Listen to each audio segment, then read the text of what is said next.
الحمد للہ رب العالمین والعاقبۃ للمتقین والصلاة والسلام علی اشرف الانبیاء والمرسلین، اما بعد۔ روزے کے مسائل کے حوالے سے احادیث آپ سماعت فرما رہے ہیں۔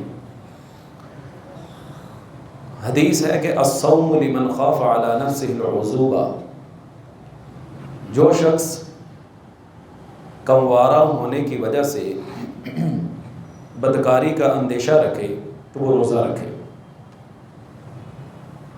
عن عبداللہ رضی اللہ عنہ قال، سیدنا عبداللہ بن مسعود رضی اللہ تعالیٰ عنہ سے مروی ہے، کننا مع النبی صلی اللہ علیہ وسلم فقال، ہم نبی مکرم صلی اللہ علیہ وسلم کے ساتھ تھے، آپ نے فرمایا من استطاع منکم الباءۃ فلیتزوج، جو تم میں سے شادی کی نکاح کی قدرت رکھتا ہے اسے چاہیے کہ وہ شادی کر لے۔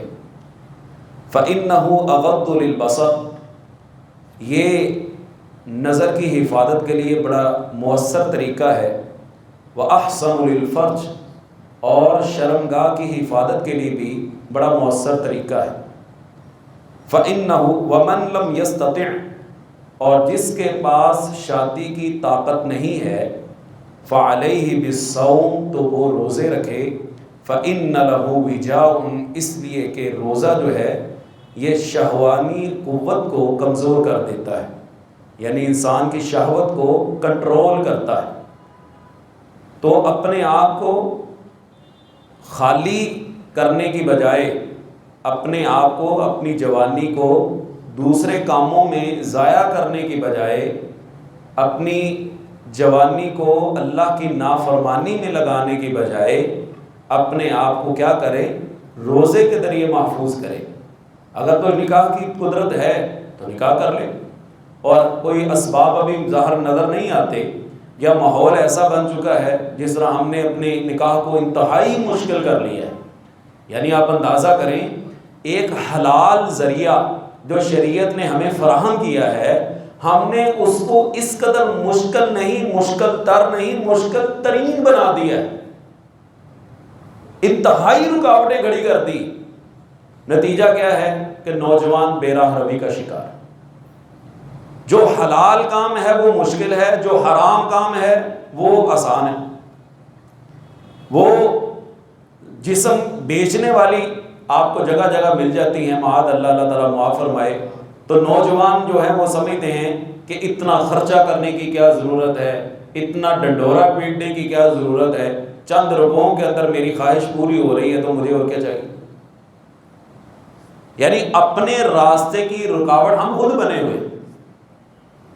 اللہ سبحانہ و تعالیٰ نے قرآن پاک کے اندر کیا فرمایا ہے؟ اِن یکونوا فقراء یغنیہم اللہ من فضلہ، کہ اگر وہ فقیر بھی ہوں گے تو نکاح کی برکت سے اللہ غنی کر دے گا۔ نبی علیہ السلام نے فرمایا کہ 3 آدمی ایسے ہیں جن کی اللہ سبحانہ و تعالیٰ نے مدد کا وعدہ کیا ہے۔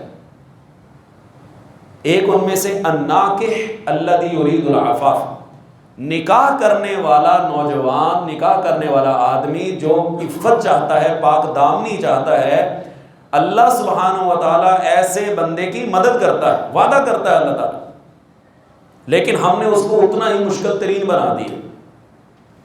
فلاں گھر کے افراد نہ بلائے تو ہماری عزت نہیں رہے گی، اور پھر سٹیٹس، پہلے لوگ گھر کے باہر ہی ٹینٹ وغیرہ لگا کے شادیاں کر لیتے تھے، پھر گراؤنڈ میں نکلے، پھر میرج ہال آ گئے، اور اب مارکیاں آ گئی ہیں، اس سے آگے پتہ نہیں کیا ہوگا۔ وہ جی سارے لوگ مارکی کا اہتمام کرتے ہیں، وہ اس میں انتظام کرتے ہیں، اگر ہم نے نہ کیا لوگ کیا کہیں گے؟ ایڈے تسی مارے روڑ گئے جی، تڑکو یہ انتظام نہیں ہو سکتا۔ اور پھر اس کا بھی سیاپا یہ ہے کہ مارکی میں انتظام کرنا ہے تو ڈھیروں ڈشیں ہوں گی تو پھر ہمارا بنے گا سلسلہ، ورنہ ہمارا اسٹیٹس خراب ہو جائے۔ وہ جب نوجوان سوچتا ہے کہ اتنے افراد کا انتظام ہوگا، اتنا خرچہ ہوگا، یہ کرنا ہے وہ کرنا ہے، یار یہ تو 15-20 لاکھ روپے کا خرچہ بن رہا ہے، نتیجہ وہ بے راہ روی کا شکار ہو جاتا ہے۔ اس لیے کہا جاتا ہے کہ شادی، اس کے 3 نقطے اتار دیں تو رہ جاتی ہے سادی۔ شادی 3 نقطے اتار دیں تو رہ جاتی ہے سادی، اور اسی بات کا شریعت نے حکم دیا اور ہم اسے پہلوتہی اختیار کر لیں۔ اور اللہ تعالیٰ ہمارے حال پہ رحم فرمائے، اس سلسلے میں سب سے زیادہ اس چیز کو سہولت دینے والے ہمارے بڑے لوگ ہیں، ان کی طرف دیکھ کر چھوٹے بھی اسی لائن پہ چل پڑے۔ نبی علیہ الصلوۃ والسلام کے زمانے میں ایک نکاح دیکھیے کیسا ہوا۔ آپ صلی اللہ علیہ وسلم تشریف فرما تھے اپنے صحابہ کے ساتھ، اس طرح کی کوئی مثال دکھائیں صحیح آج کے معاشرے میں، وہ شاید یا کوئی شاید و نادر ملے۔ ایک عورت کھڑی ہوئی کہنے لگی اللہ کے رسول صلی اللہ علیہ وسلم میں اپنا آپ کے لیے ہبہ کرتی ہوں۔ آپ صلی اللہ علیہ وسلم نے کوئی دلچسپی کا اظہار نہیں فرمایا۔ ایک نوجوان کھڑے ہوئے صحابی کہنے لگے اللہ کے رسول اگر آپ کو کوئی ضرورت نہیں ہے تو میری شادی اس کے ساتھ کر دیں۔ آپ نے فرمایا کہ تیرے پاس حق مہر دینے کے لیے کچھ ہے؟ کہنے کہ جی یہ طے بندی ہے۔ آپ نے فرمایا التمس ولو خاتم من حدید، جاؤ جا کے گھر دیکھو اگر لوہے کی انگوٹھی بھی مل جائے۔ وہ گئے آئے کچھ بھی نہیں۔ آپ نے فرمایا کہ تجھے قرآن یاد ہے؟ کہا جی فلاں فلاں صورتیں مجھے یاد ہیں۔ کہا چلو یہ صورتیں تم نے اس کو یاد کروا دینی ہے، یہی تمہارا حق مہر ہے، جاؤ اس کے ساتھ میں نے تمہارا نکاح کر دیا۔ کوئی میرج ہال کی ٹینشن نہیں ہے، کوئی براتیوں کی ٹینشن نہیں ہے، اننے براتی ہون گے تو بیاہ ہوگا نہیں تو نہیں ہونا۔ پھوپھی نہ سدی تو انہیں روس جانا، خالہ نہ سدی تو انہیں جاندی رہنا۔ لو جی لڑائیاں جھگڑے پی گئے نے، انہاں تو بچن واسطے سانوں انہوں بھی سدنا پینا، انہوں بھی سدنا پینا۔ لڑکی والوں کو فون جا رہا ہے ساڑھے 200 بندے کٹو کٹ ہونے، وہ بیچارے پریشان ہیں کہ اب کہاں سے انتظام کریں، اور فلاں عبد الرحمان مجھے اتنے پیسے دے دے، فلاں عبداللہ مجھے اتنے پیسے دے دے۔ وہ جتنی دیر تک دوسری بیٹی کی شادی کرنی ہوتی ہے وہ پہلے سے قرضے سے فارغ نہیں ہوتا۔ اب یہ دیکھیں کتنی سادہ سی زندگی اور کیسی شاہانہ زندگی ہے کہ چند لمحوں کے اندر وہ اس کی بیوی ہے، آپ صلی اللہ علیہ وسلم نے نکاح پڑھایا اور وہ جا رہے ہیں۔ اس لیے جو شریعت نے ہمیں ایک راہ دکھائی ہے نا، اس سے ہٹ کے جب ہم نے اپنی منمانی کی ہے، ہم گڑھے میں بھی گرے ہیں اور پریشانی کا بھی شکار ہوئے۔ ہم گڑھے میں بھی گرے اور پریشانی کا بھی شکار ہوئے۔ جس طرح زکوٰۃ کا معاملہ ہے نا، ابھی میں پڑھ رہا تھا کہ آپ تربوز خریدتے ہیں نا، تربوز خرید کے لے کے آتے ہیں، آپ اس کو کاٹتے ہیں تو اس کا بہت سارا حصہ آپ پھینک دیتے ہیں، چھلکے اس کے، کتنا بھاری بھرکم اس کا وزن ہوتا ہے۔ آپ نے اس کے پیسے دیے ہیں، ایسا ہی ہے نا، چھلکوں سمیت آپ نے خریدا ہے۔ آپ کوئی بھی فروٹ خریدتے ہیں، آپ مالٹے خریدتے ہیں، آپ کیلے خریدتے ہیں یا کوئی بھی فروٹ، آپ اس کے چھلکے کے بھی پیسے بیچ میں دیتے ہیں، وہ چھلکے اتار کے آپ پھینک دیتے ہیں، حالانکہ آپ نے اس کے پیسے دیے، آپ نے برداشت کر لی، آپ کو حوصلہ ہو گیا۔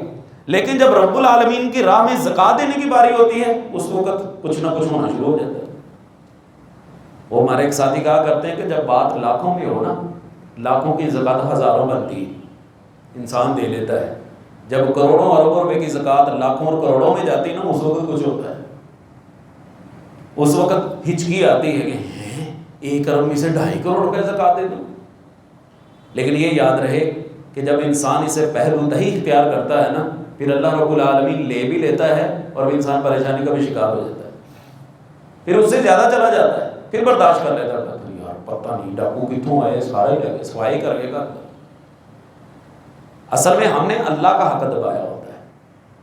اور یہ بھی آپ کو بات یاد رہے، کتاب الزکوٰۃ کے اندر آپ نے یہ حدیث سنی تھی، نبی علیہ السلام نے فرمایا تھا لوگوں تم زکوٰۃ دینا روک لو گے، اللہ تعالیٰ آسمان سے بارش روک لے گا۔ باہر کیف یہاں پہ بات ہو رہی ہے روزے کی، تو جو آپ صلی اللہ علیہ وسلم نے فرمایا شادی کی طاقت نہیں رکھتا وہ روزے رکھ لیا کرے۔ روزے جو ہیں انسانی جو شہوت ہے اس کو وہ کنٹرول کرتا ہے۔ اسی طرح آپ صلی اللہ علیہ وسلم کا فرمان اذا رأیتم الہلال فصوموا واذا رأیتموہ فافطروا، جب رمضان کا چاند دیکھو تو روزہ رکھو اور شوال کا چاند دیکھو تو روزہ رکھنا چھوڑ دو۔ حضرت عبداللہ بن عمر رضی اللہ تعالیٰ عنہما سے روایت ہے، رسول اللہ صلی اللہ علیہ وسلم نے فرمایا الشہر 29 لیلہ، مہینہ 29 دن کا بھی ہوتا ہے، فلا تصوموا حتی تروہ، تو لہذا جب تک تم چاند نہ دیکھ لو اس وقت تک تم کیا ہے روزہ نہ رکھو۔ فإن غم علیکم، اور اگر مطلع ابر آلود ہو، فأکملوا العدۃ 30، تو شعبان کے 30 دن پورے کرو۔ یا کوئی بھی مہینہ ہے جب تک اس کا چاند نظر نہیں آیا اس وقت تک تم کوئی بھی معاملہ آگے نہیں چلا سکتے۔ تو اسی میں نے عرض کیا تھا کہ ہمارے لوگ بڑی بڑی عجیب قسم کی مغلظات وہ منہ سے بیان کر دیتے ہیں، لو جی رات 10:30 بجے کڑا چاند نظر آؤں گا تو بڑھتا ہے۔